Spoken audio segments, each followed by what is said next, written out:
बिस्मिल्लाहिर्रहमानिर्रहीम। अस्सलाम वालेकुम। ऐवान सच में खुश आमदीद। नाज़रीन, अदम एतमाद से पहले इस्लामाबाद में अवामी एतमाद या अदम एतमाद के मुजाहरे किए जा रहे हैं।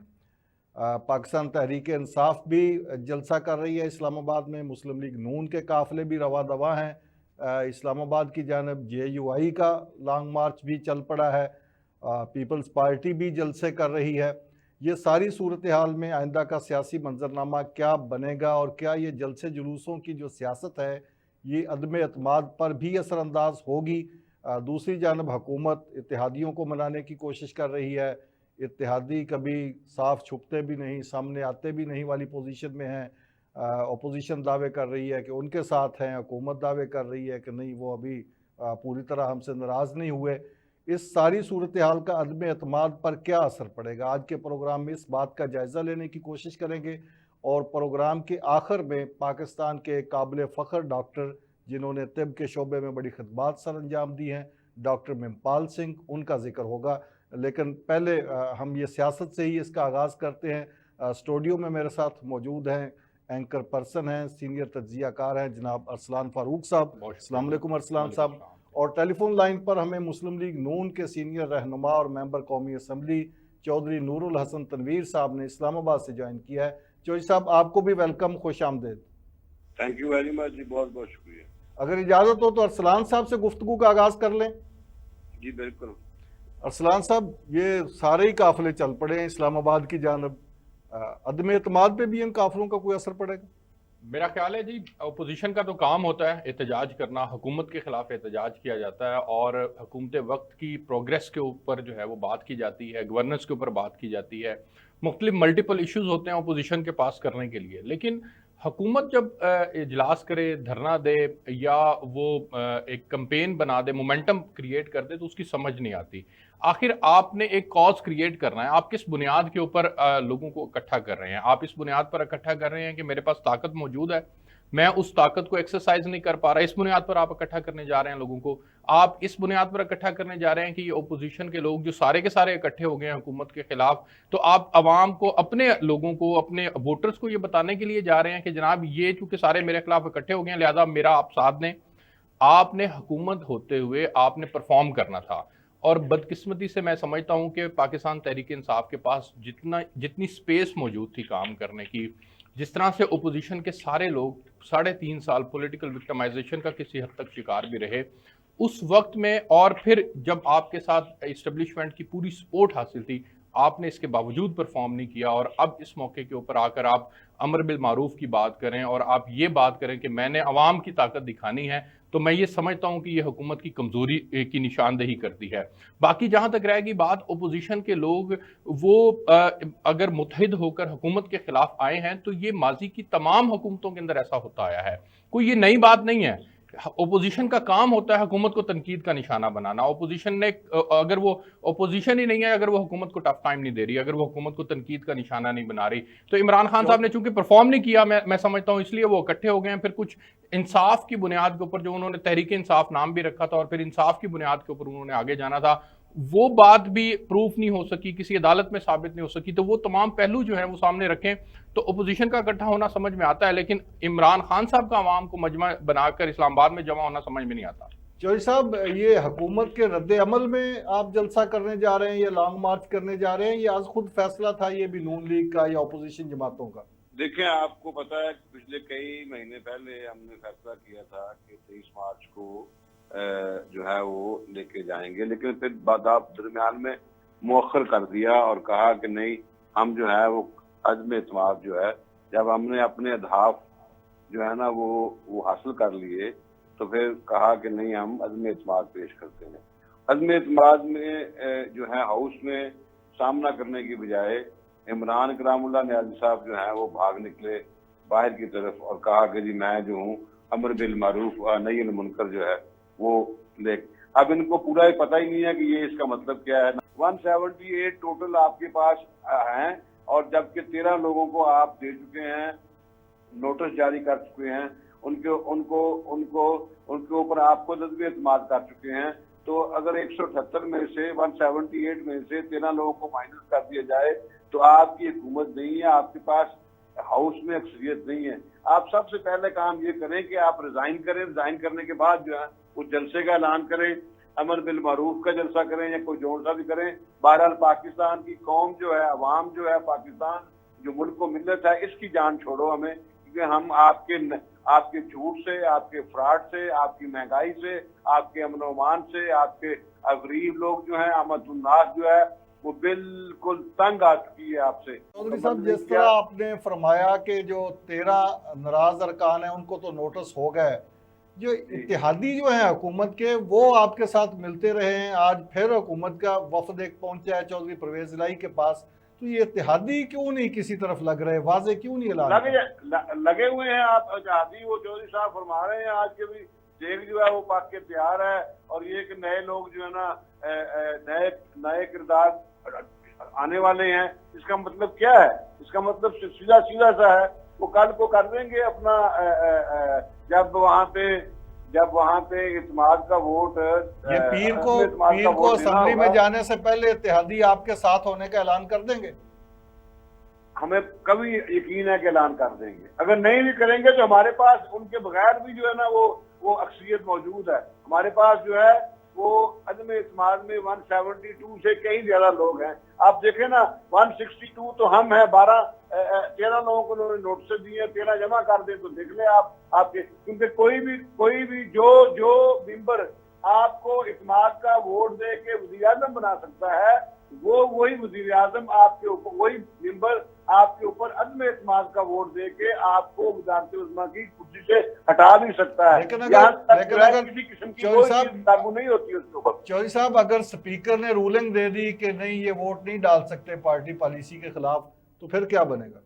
फिर भी इसका इक़्तिदार खत्म। इसका मतलब ये हुआ है कि 178 जो है -13 कर दे, फिर भी ये खत्म। फिर इसको इत्तेमाद का वोट लेना पड़ेगा। कहाँ से लेगा इत्तेमाद का वोट? अच्छा अरसलान साहब, सूरत में का जो इक़्तिदार का सूरज है वो गुरूब हो चुका है। इस वक्त जो वो अवाम के मसाइल, अवाम के जो वसाइल हैं उसको इस्तेमाल करके जो जुर्म का इर्तिकाब कर रहा है, बड़े अपने आप को ये कहता था कि मैं बड़ा ईमानदार हूँ, पाकिस्तान की जो लोगों को पटवारी के दावे ताने देता था, अब आप देख लें किस तरह से अवाम के जो वसाइल हैं उसको इस्तेमाल कर रहा है। चौधरी साहब, अरसलान साहब को भी शामिल गुफ्तगू करते, आपने अमर बिल मारूफ की गुफ्तगू की थी, तो अरसलान साहब, पार्लिमानी जमहूरी निज़ाम में तो अमर बिल मारूफ का शोबा जो है ये स्टेट के पास होता है, रियासत के पास है।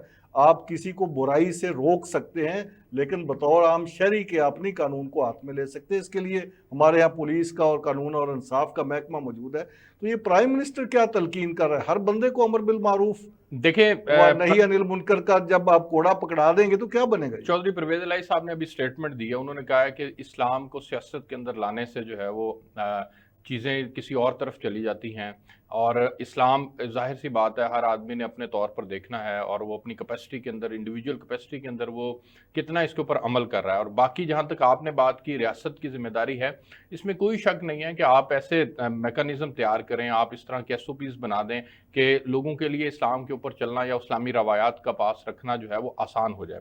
इमरान खान साहब के ऊपर जो ये अमर बिल मारूफ की छाप है या वो जो झुकाव नज़र आ रहा है हमें, बेसिकली ये, हाँ जी, बेसिकली बुनियादी तौर पर ये फीडिंग मुझे लगता है कहीं और से हो रही है, लेकिन इस फीडिंग को हम मद्देनजर नहीं रखते, हम इसको साइड पे रख देते हैं। इमरान खान साहब के सामने एक लफ्ज़ और भी था जो माजी के अंदर भी आपको याद होगा कि न्यूट्रल का लफ्ज़ जो है वो बड़ा इस्तेमाल होता रहा। अपोजिशन 3.5 साल कहती रही कि अदारों से वो कहते रहे कि जी न्यूट्रल हो जाए आप। खान साहब ने न्यूट्रल की तशरीह भी की, और वो जो न्यूट्रल की तशरीह की और अपने जलसों के अंदर जो वो बात करते हैं, वो मुसलसल ये बात करते हैं कि अवाम ने अच्छाई के साथ खड़े होना है। वो अपनी ज़ात को अच्छाई से कंसिडर कर रहे हैं कि मैं एक अच्छा हुक्मरान हूं। अपने इस्लाम को वोट देना है तो सदर मुमलिकत एग्जैक्टली वो जिस तरह से ज़ियाउल हक साहब ने जो है आप ब्रेक ले लें प्लीज। नाज़रीन, एक ब्रेक, और ब्रेक के बाद नूरुल हसन चौधरी साहब भी हमारे साथ, नूरुल हसन तनवीर साहब मौजूद हैं और अरसलान साहब भी मौजूद हैं, मेरे साथ रहिएगा। जी नाज़रीन, ऐवान सच में एक बार फिर खुश आमदीद। चौधरी नूरुल हसन तनवीर साहब मुस्लिम लीग नून के मेंबर कौमी असम्बली हमारे साथ मौजूद हैं, और अरसलान साहब मौजूद हैं। ब्रेक से पहले अमर बिल मारूफ व नही अनिल मुनकर का कंसेप्ट हम जिक्र कर रहे हैं। देखिए हनीफ साहब, गुजारिश ये है कि खान साहब अपने जलसों में क्या कह रहे हैं, वो ये कह रहे हैं कि मैं एक ऐसा हुक्मरान हूँ जिसने अच्छाई का साथ दिया और इस मुल्क को उन बुनियादी बीमारियों से निजात दिलाने के लिए इस माफिया के सामने खड़ा हो गया है। और मैं इक़्तिदार में आने से पहले भी कहता था कि जब मैं इस माफिया के ऊपर हाथ डालूंगा तो ये माफिया इकट्ठा हो जाएगा। ये चोर हैं, ये डाकू हैं, ये मुल्क की दौलत को लूट के खा गए हैं, ये मुल्क से मनी लॉन्ड्रिंग करते हैं और बाहर बैठकर जो है पाकिस्तान के इक़्तिदार को हिलाने की कोशिश कर रहे हैं। अब ये कहते हैं कि इन चोरों डाकुओं का साथ देने वाला जो है वो अवाम देख ले कि किसने साथ देना है, और मेरे साथ जो कि अवाम की ताकत है। अब अगर ये जो इनके अपने एमएनएस थे ये इनके साथ नहीं खड़े हुए तो उस सूरत के अंदर वो ये कहते हैं कि मुझे मेरे साथ अवाम खड़ी है। अब जब वो अवामी मोमेंटम की बात करते हैं तो फिर उन्होंने उसको टैगलाइन दे दी अमर बिल मारूफ की, और अपने आप को अच्छा साबित कर दिया, ओपोजिशन को जो है आपने बुरा साबित कर दिया। और ओपोजिशन की उन तमाम जमातों में जिनके अंदर एक मजहबी जमात जो है वो भी बहुत एक्टिव है मौलाना फजलुर रहमान साहब की सूरत के अंदर। तो मैं ये समझता हूं कि ये सियासत के अंदर आप दीन को बुनियाद बनाकर किसी के अच्छे या बुरे होने की तमीज नहीं कर सकते। चौधरी साहब, ये अमर बिल मारूफ व नही अनिल मुनकर की जो लाइन ली गई है, ये वही लाइन नहीं जिसमें कहा गया था कि अगर आप इस्लाम को वोट देते हैं तो फिर मुझे 5 साल के लिए 5 साल के लिए प्रेसिडेंट, अगर आप चाहते हैं पाकिस्तान बच जाए तो आप हाँ में वोट दें। वो बात ये है, ये वही माइंडसेट है जो इस वक्त तक जैसे मैं अरसलान साहब की बात में ऐड करना चाहता हूँ, वही बात को आगे बढ़ाते हुए कि इस वक्त तक कहता तो ये चोर और डाकू दूसरों को है, अपने मुखालफिन को, लेकिन आज तक जो साबित हुआ है ना वो ये साबित हुआ है।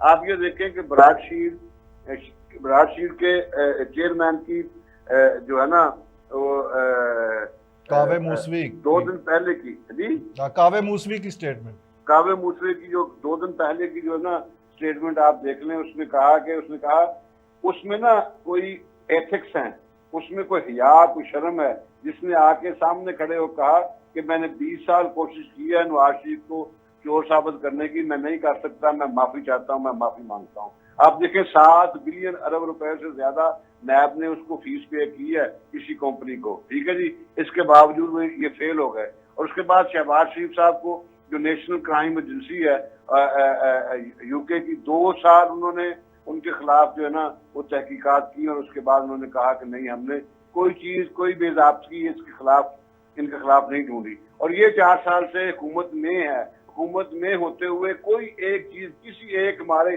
27 लोगों को, 27 बड़े जो नाम है हमारी जमात के, जो सवे अव्वल के लोग हैं, जो पहली लाइन में बैठते हैं, जो जिसमें ख्वाजा साहब से लेके ख्वाजा आसफ से लेके मोहतरम शहबाज शरीफ साहब से लेके शाहिद खाकान अब्बासी और जितने लोग हैं सारे के सारे 27 लोग हैं, उनके ऊपर उन्होंने मुकदमात बनाए।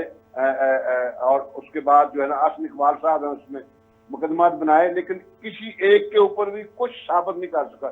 उसके बावजूद ये ना ये झूठ बोलने से बाज नहीं आते। अच्छा, और ये कहते हैं कि फॉरेन फंडिंग केस जो है इसके ऊपर साबित हो गया कि जो रिपोर्ट के मुताबिक उन्होंने कहा कि उन्होंने 32 अकाउंट जो है इन्होंने छुपाए हैं, यानी खुद चोर है और चोर जो है वो शोर मचा रहा है।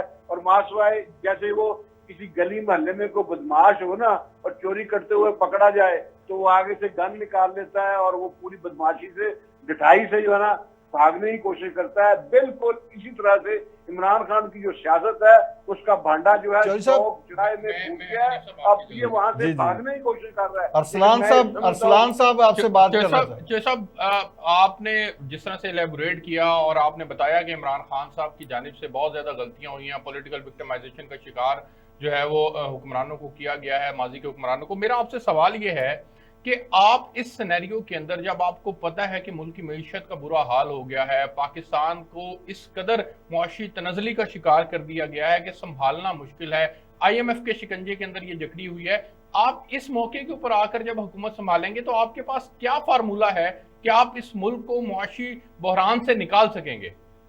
देखिए, बात यह है कि ये मैं आपको दलील देता हूँ कि जब 2013 में कायद मोहम्मद नवाज शरीफ ने हुकूमत संभाली थी उस वक्त भी बुरा हाल था। और आपने ये देखा कि 5 साल के अंदर अंदर पाकिस्तान में लोड शेडिंग का खात्मा किया, पाकिस्तान में आपने अमन अमान कायम किया, आपने दहशतगर्दी का खात्मा किया, फिर आपने रोड शुरू किए, मोटरवेज शुरू किए, आपने जनाब मेट्रोज बनाई, आपने एयरपोर्ट्स बनाए नए, आपने जनाब पाकिस्तान की जो मैशत थी उसको चला दिया। बिल्कुल ठीक है चौधरी साहब, फिर ये बताएं कि आगे वे फॉरवर्ड क्या है। आप इमरान खान साहब को इस अदम एतमाद कामयाब हो जाती है, इमरान खान साहब अपोजिशन लीडर बन जाते हैं, आप उन्हें सियासी शहीद बना देंगे। सियासी शहीद बनाकर आप लोग 3 माह के बाद अगर इलेक्शंस के अंदर चले जाते हैं तो एक मोमेंटम क्रिएट उन्होंने पहले से कर दिया हुकूमत में रहते हुए, अगर उस मोमेंटम के नतीजे में इक़्तिदार दोबारा उनको मिल जाता है। नहीं नहीं नहीं नहीं नहीं असलान साहब, आपकी बात में वजन है, लेकिन मेरी दलील ये है कि जब मियां नवाज शरीफ की हुकूमत को निकाला था तो उस वक्त उनकी जो पॉपुलरिटी थी वो 70% थी और वो काम हो रहा था हर वक्त, इसलिए हर जगह काम हो रहा था, इसलिए वो कामयाब हुए थे अपनी तहरीक को मोमेंटम को बनाने के लिए। यही वजह है कि जो सर्वेज थे वो 128 आ रहे थे, 130 के करीब सीटें मिलेगी चौधरी साहब 2018 के इलेक्शन में। ये बताइए कि आखिरी कार्ड क्या है जिसका बड़ी पब्लिसिटी की जा रही है प्राइम मिनिस्टर के पास?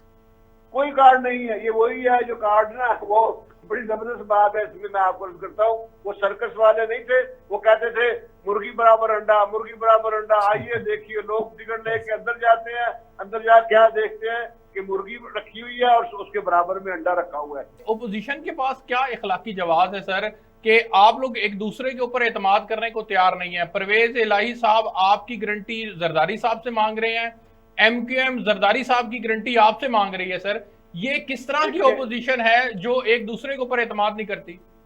देखिए ये जो बात है ना, इसमें तो देखें आप, इसमें कोई शक नहीं है कि ऐसे हो रहा है और मैं ये समझता हूँ कि गारंटीज एक दूसरे को देनी भी चाहिए। जब आपने साथ मिल के चलना हो, जो आपने गलती की हो माजी में, अच्छा। उस गलती के अजाले के लिए बहुत जरूरी होता है कि आप गारंटी करें। आप अच्छा एक खबर चौधरी साहब का काम होता है कि अपनी गलती मान ले।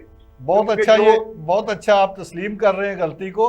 एक खबर ये है कि मुस्लिम लीग नून के लोग रात को इस्लामाबाद में हर रोज अपने लोगों की गिनती करके सोते हैं और सुबह जब उठते हैं फिर गिनती की जाती है। बात ठीक है? नहीं बात नहीं, देखिए ये देखो ना, आप इसको पॉजिटिव वे में लेना कि कंटिन्यूसली जब भी गिनती होती है सब मौजूद होते हैं, पूरे होते हैं। बात है देखे मेरी बात सुने, ईमानदारी की बात है। ये जो नवाज शरीफ है और शहबाज शरीफ से और मुस्लिम लीग नून से जो टिकट लेने की बात होती है ना कि जी हम आपका साथ देने को तैयार है, आइंदा इलेक्शन में आप हमें टिकट देंगे, वो इस बात की गारंटी है कि अहमदुन्नास में नवाज शरीफ की क्रेडिबिलिटी ज्यादा है। लोग पुराने फिर देखिए जमीर फरोशी की बात है ना, अगर आप लोग पैसा ऑफर नहीं कर रहे, आप टिकट ऑफर कर रहे हैं तो बात तो एक ही हुई ना सर।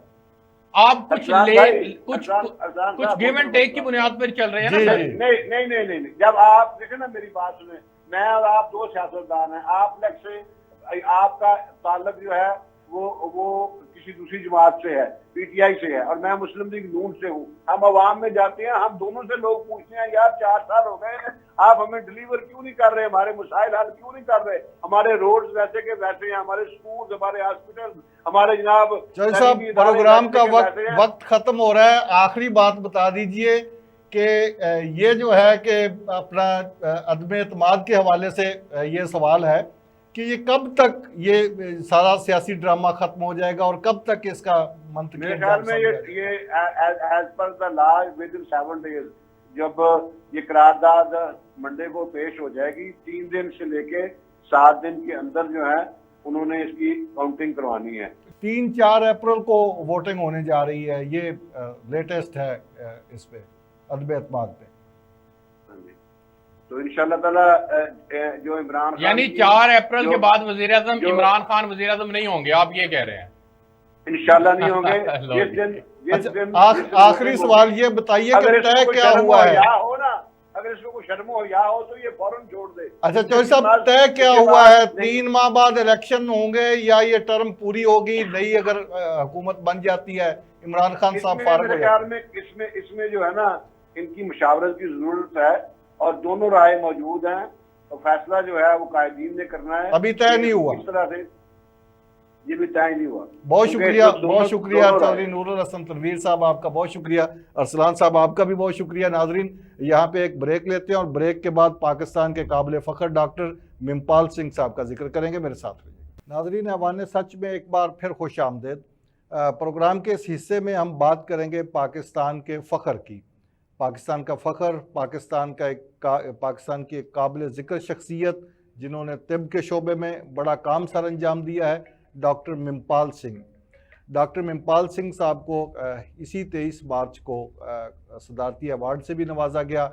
उन्होंने तिब के शोबे में, सेहत के शोबे में ग्रां कदर खिदमात सर अंजाम दी हैं और ख़ास तौर पर नौज़ाइदा बच्चों के इलाज के सिलसिले में उनकी खिदमात बड़ी काबिल कदर हैं।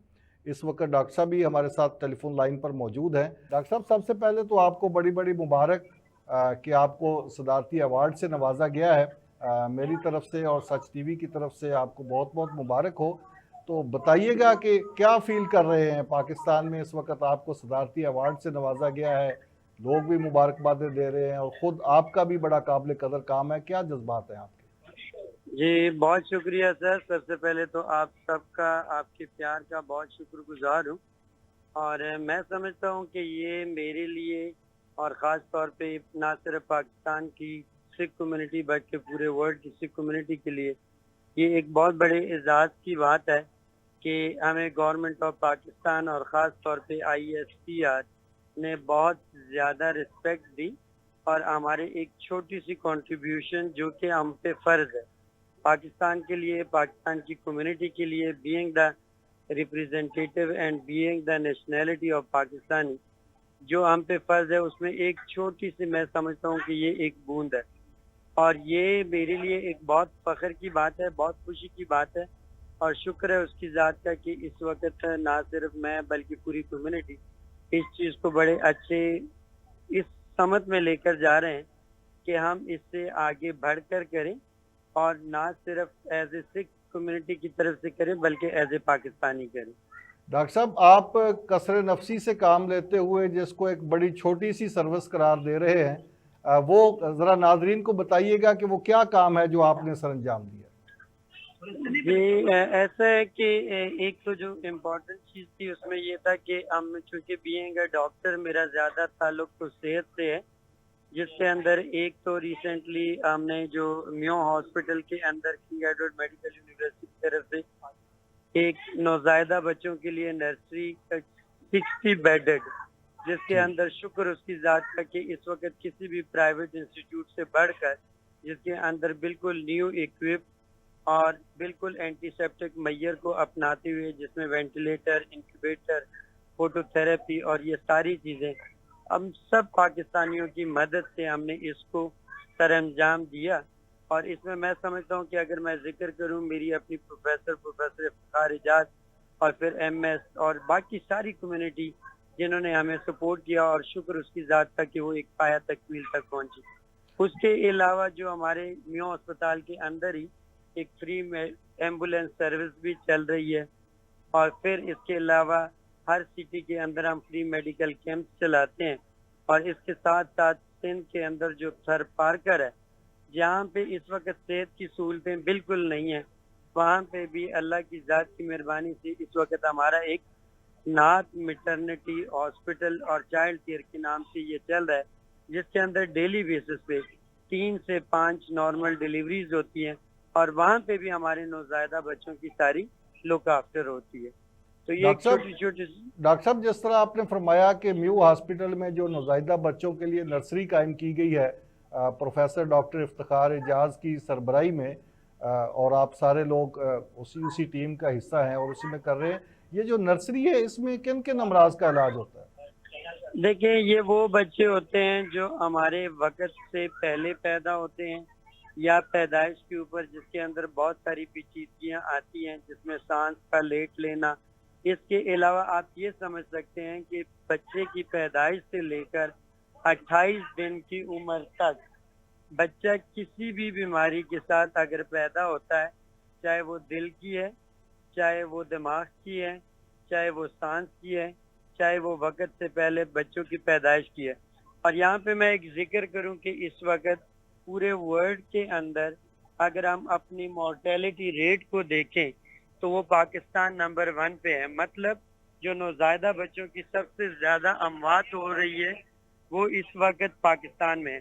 और हमें ऐसे सेटअप की ना सिर्फ ज़रूरत है बल्कि अशद ज़रूरत है कि जहाँ पे हम इतने छोटे बच्चों की लाइफ के लिए सेफ्टी दे सकें। और शुक्र है उसकी ज़ात का कि आज हम ये कह सकते हैं कि जहाँ पे इस नर्सरी के थ्रू हमारा डिस्चार्ज रेट ना सिर्फ डबल और ट्रिपल हो गया है, और बाकी उसी के साथ साथ हमने जो है ना मतलब उन बच्चों की जो कि सिर्फ 800 ग्राम के साथ पैदा हुए थे वो भी हमारी नर्सरी से अब डिस्चार्ज होना शुरू हो चुके हैं। तो डॉक्टर साहब इस नर्सरी में तमाम इलाज फ्री होता है, मुफ्त है? ये नर्सरी बिल्कुल आउट ऑफ कॉस्ट है। इसके अंदर किसी किस्म की from admission up to discharge, even के मेडिसिन, इनका वहाँ पे रहने के लिए रूम, और इवन के पेशेंट के जो रिलेटिव्स होते हैं उनका खाना, चाय, ये सारी चीज़ें हमारी तरफ से वहाँ पे फ्री अवेलेबल होती है। बहुत शुक्रिया डॉक्टर मेमपाल सिंह साहब, आपको एक दफ़ा फिर मुबारक हो, और हम दुआ करते हैं कि अल्लाह ताला आपकी तौफीकात में मज़ीद इजाफ़ा करे और आप पाकिस्तान कौम के लिए, पाकिस्तान के लिए इसी तरह काबिल फ़ख्र कारनामे सर अंजाम देते रहें। नाज़रीन, प्रोग्राम से मुझे दीजिए इजाज़त। अल्लाह हाफ़िज़।